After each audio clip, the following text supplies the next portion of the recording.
Assalamualaikum warahmatullahi wabarakatuh. Kami dari kelompok 5 ingin berdiskusi tentang cara perniagaan Rasulullah. Sebelumnya perkenalkan, nama saya Raden Galih Nugroho dari Prodi Sejarah, dan ini teman saya Salwa Habizah Widodo dari Prodi Sejarah. Saya Marcella Putri Rastika dari Prodi Sejarah. Baik, selanjutnya kita akan memulai diskusi kali ini dengan tema perniagaan Nabi Muhammad SAW dengan kedua narasumber kita, yaitu Kak Salwa dan Kak Marcel. Apa yang kalian ketahui tentang perniagaan Nabi Muhammad SAW? Baik, di sini yang pertama-tama Nabi Muhammad ini mulai belajar berdagang ketika dia berusia 12 tahun, yang dimana sang paman mengajak beliau ke negeri Syam untuk ikutnya berdagang. Jadi di sini juga jiwa berdagangnya yang mulai terasa. Sepanjang perjalanan ke Mekah ke Suriah, beliau mempelajari banyak hal yang berkaitan dengan berdagang. Selain itu, beliau juga mempelajari berbagai bentuk transaksi jual beli. Cara memasarkannya pun dengan menawarkan barang dagangannya, serta bagaimana menjalin hubungan yang baik dengan pelanggan itu sendiri. Jadi bisnis dagang Rasulullah secara mandiri dimulai ketika beliau berusia 17 tahun dengan ikut menemani Zubair, adik Abi Thalib, dalam perjalanan dagang ke Yaman dengan berbekal pengalaman mengikuti dagang ke Suriah dan Yaman. Dalam berdagang itu sendiri, Nabi juga dikenal dengan sifat yang amanah dan kejujuran ketika berdagang. Dalam perdagangan, beliau juga sangat menjaga mutu barang dagangan yang hendak dijualnya itu sendiri. Mungkin Salwa ada tambahan? Ya, untuk selanjutnya itu kesuksesan dunia bisnis beliau semakin berkembang dan semakin cemerlang ketika dia itu berusia 25 tahun. Setelah itu saat dia berusia 25 tahun, dia bertemu dengan Khadijah yang saat itu ditinggal suaminya meninggal dengan ditinggali oleh kekayaan yang banyak dan dagangan yang meluas gitu. Setelah itu dia memperkerjakan orang-orang untuk membantu perdagangannya. Nah, saat itu Khadijah tahu kalau Rasulullah ini sudah terkenal dengan sifat amanahnya. Setelah itu ia setuju untuk mempekerjakan Rasulullah. Dia juga menjanjikan upah yang lebih besar dari biasanya karena dia sudah mengetahui kebenaran Muhammad Sallallahu Alaihi Wasallam sebagai orang yang diberi gelar Al-Amin di kota Mekah. Rasulullah dan rombongan dagang lainnya setuju nih mereka, Khadijah dan Rasulullah. Akhirnya mereka menjadi partner dagang lah. Khadijah sebagai pemilik usaha dan Rasulullah yang menjalankan dagangannya. Dia dan rombongan kembali ke Mekah dengan mendapatkan keuntungan yang besar, ternyata di luar dari perkiraan Khadijah sendiri.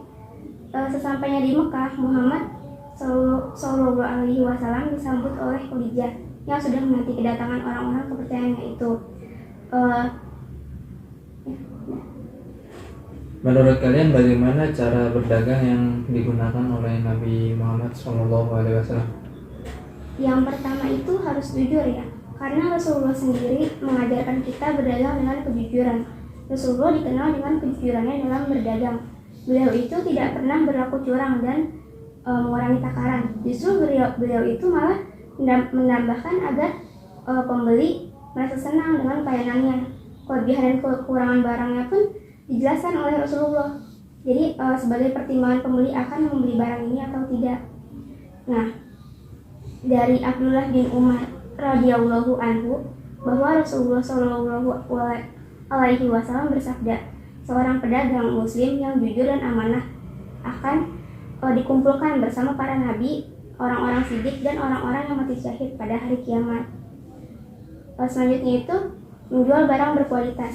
Rasulullah tidak pernah menjual barang yang cacat karena itu akan merugikan pembeli. Karena itu Rasul selalu menjaga kualitas barang dagangannya.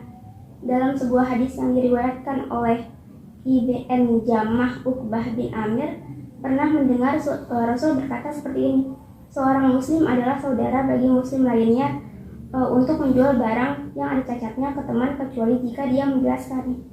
Selanjutnya akan dijelaskan oleh Kak Marsa mungkin.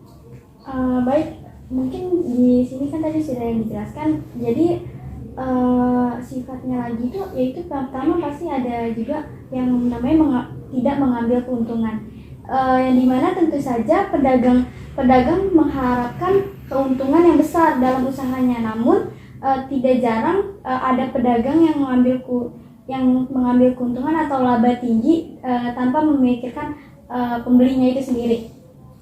Jadi semasa berdagang pun Rasulullah memberitahu kepada pembelinya modal dari dia berdagang itu sendiri. Sebab cara berdagang Rasul pun tidak hanya semata untuk materi, tapi juga untuk mendapat keberkahan dari Allah Subhanahu wa taala. Mungkin yang selanjutnya itu ada tidak mudah putus asa. Sikap ini pun sangat diperlukan ya saat menjalankan usaha apapun, ya termasuk yang namanya berdagang. Seorang pedagang tidak akan berhasil jika dia itu mudah putus asa. Terus perlu diingat juga, dalam setiap usaha selalu membutuhkan proses, apalagi dalam yang namanya perjalanan membuka usaha. Dia pasti terdapat hambatan-hambatan yang menghadang untuk menuju kesuksesan itu sendiri. Begitu pula juga dengan berdagang. Kita butuh waktu panjang untuk mendapatkan keuntungan itu sendiri, ya, baik dan cukup secara materi.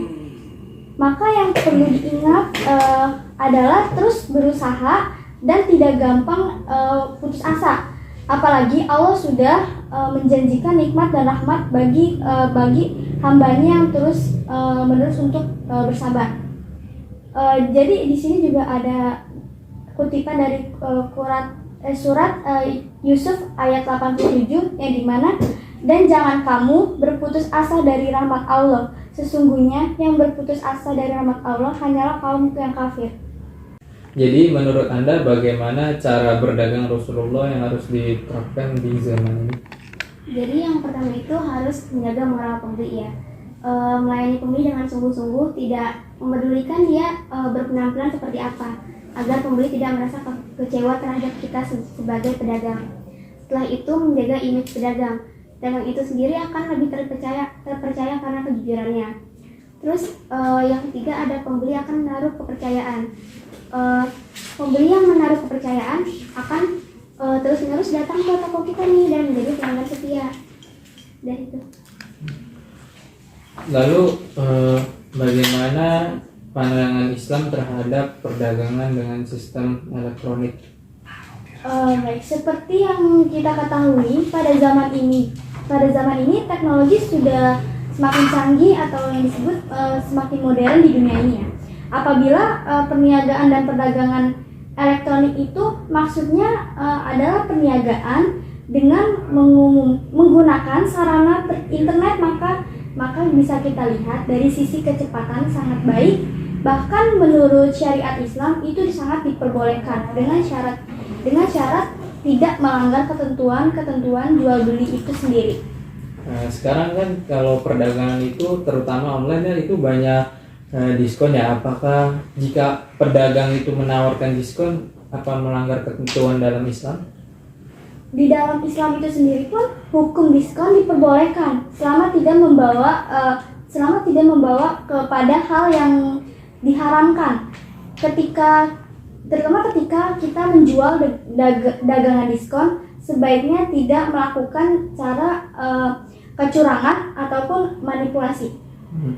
Ya teman-teman, mungkin kesimpulan dari diskusi kali ini yaitu jika kita berdagang kita harus bersikap jujur dan kita tidak melakukan manipulatif terhadap pembeli.